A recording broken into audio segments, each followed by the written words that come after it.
Welcome to Dine with Dad. Today we're going to do chicken fried pork chops, which is the #1 requested meal from my family, and it was actually requested on the YouTube channel. So this is what we're going to do, is chicken fried pork chops today. Start with, you want to get a pork chop that's about a ½ inch thick from the butcher at the grocery store, and then if at all possible, get the tenderized versions. Usually they come with a little bit of fat on them, and I'd like to try to trim that off as best we can. Now, once you get it trimmed up, you'll want to season with a little bit of salt, a little bit of pepper on both sides. As one of my cooking show heroes used to say, nobody likes one-side tasting food. So always be sure and season both sides. And we'll set this aside and get the batter ready. I'm gonna start by getting, I think I put 1/4 cup of flour or something like that, but just kind of some flour in the bottom. I love these pie dishes for this. They work really well, about like so. Now, I like to season my flour with some salt and some pepper.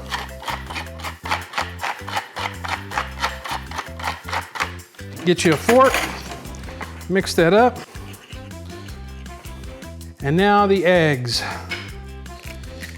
2 eggs is generally enough. If you're cooking 5 or 6 pork chops, you might need another egg. And then a splash of milk in that. What's that, probably 2 tablespoons, something like that. A little salt again. A little pepper again. And then mix away.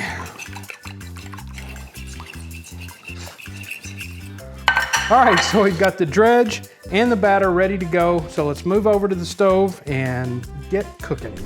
All right, now we're at the stove. We're gonna use a skillet over about medium heat and use about half of one of these blocks of shortening. I would say that's about ½ to 3/4 cup, something like that. I could probably look it up and tell you exactly. But we're just wanting to coat the bottom of the pan with oil. Once it starts to shimmer, you're there. It's ready to go. It really doesn't take long at all. We're going to take the pork chop and move it to the flour that we made. Move it around, turn it over, move it around, make sure that it's all coated. Well, not very well, but there we go. And then shake off the excess. Boy, that is important to get rid of that, otherwise it'll get real clumpy. Then the pork chop to the egg batter, put it in, turn it upside down, make sure you get egg batter over the whole thing. And then back to the flour. Now I usually kind of scrape some flour over the top, like so. Turn it over, do the same thing. Now I own a fried chicken fast food place. And one thing that we've learned is when you're making fried chicken, instead of letting it set like classically trained people will do to let that crust adhere, we can't take that time in the fried chicken restaurant. So what we do is what's called pressing the batter.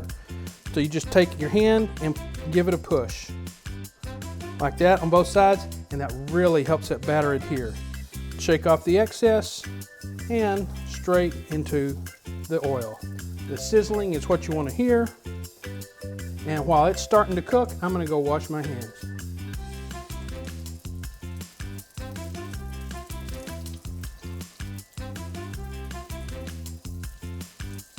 All right, now it's been about a minute and a half. Kind of check the bottom side to see if it's starting to turn golden brown, and I definitely like golden brown. I don't like super brown. It's ready, so we'll turn it. That is a thing of beauty right there. Beautiful color. I love it. So now we're gonna go another minute and a half and pull it out to a draining rig.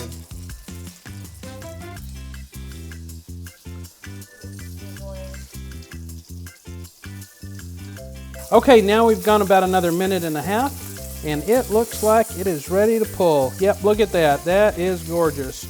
So carefully evacuate to a draining rig, which is essentially a sheet pan with foil so that I don't have to clean it, and a little rack on top of that, and we're just going to let that cool.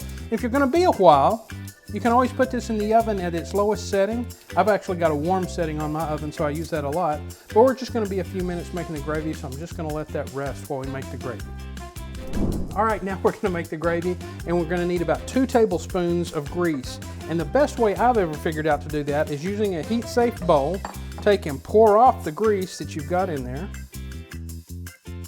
Make sure you've turned your temperature down to low, and then take a tablespoon and measure 2 tablespoons right back in there. Now we're going to make a gravy, but we're going to do a little something different. We're going to make a jalapeno cream gravy. I'm going to use just about a spoonful of chopped diced jalapenos from the store and get that going. The jalapenos add a nice twist to regular gravy. I love regular gravy. I'm a Southern boy, so I love it. But this jalapeno gravy, I can already smell. It's fantastic. It's going to be just a little bit spicy, but not enough to really bother anybody. My youngest daughter, who's not a huge spice fan, loves it. So then we're going to add 2 tablespoons of flour and make a roux, which we make all the time on this channel.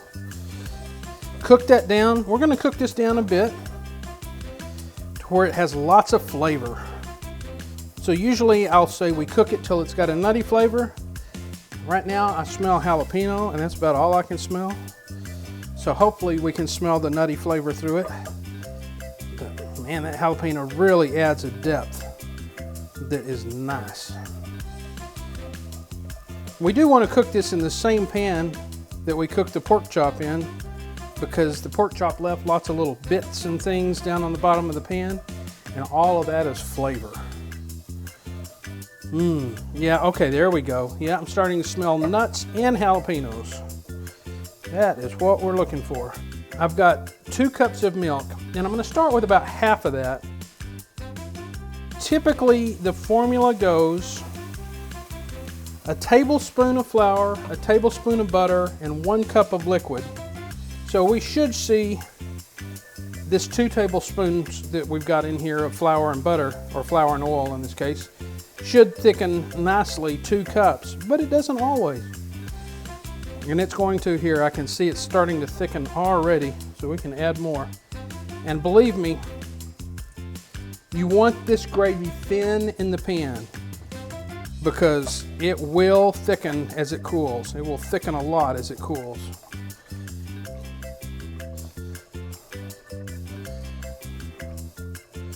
So there we go. Now I've used about 1.5 cups here, and this may thicken up more as well. We're hoping to be able to use the whole 2 cups, but we will see.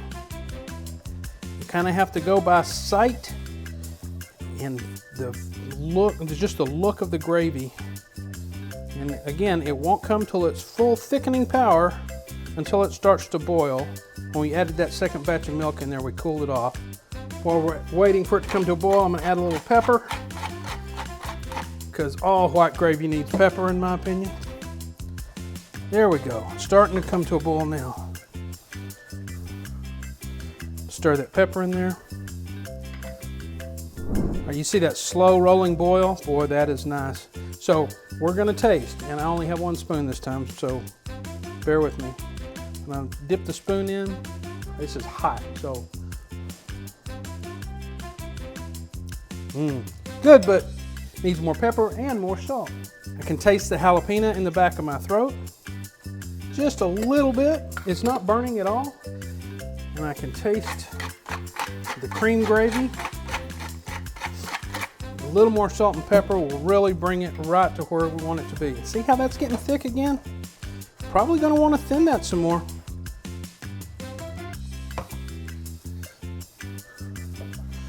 When we put that on the table, it will thicken over time. All right, one more taste.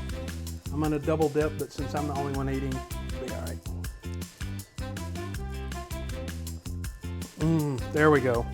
Wow.